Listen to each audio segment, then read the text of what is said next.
بس سيب بقى اللي في ايدك كده انت وهو. اسمعوا بقى المشروع اللي احنا هنعمله. احنا هنعمل مزرعه فراخ، كتاكيت صغيره هتكبر تبقى فراخ، مين هيبيض والباقي نبيعه. يا عم لا، علف بقى ودكاتره، موال كبير.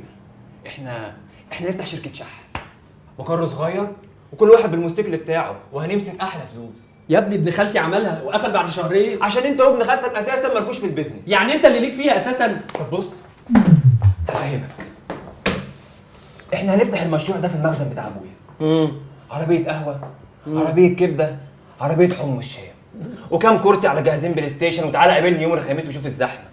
انا عامل دراسه جدوى للمشروع ده في دماغي وكل حاجه تمام.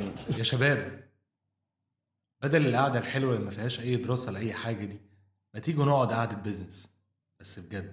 خلي بالك انا بيزنس مان برضه. ولا خد يد بهزر معاك، خد يلا.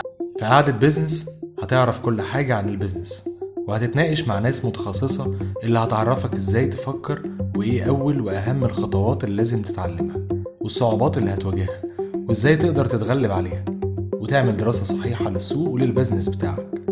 ومش بس كده، هنتابع معاك خطواتك ونقدم لك كل الاستشارات الإدارية والاستثمارية عشان مشروعك يخرج للنور بنجاح. في ورك براند، انت الأساس.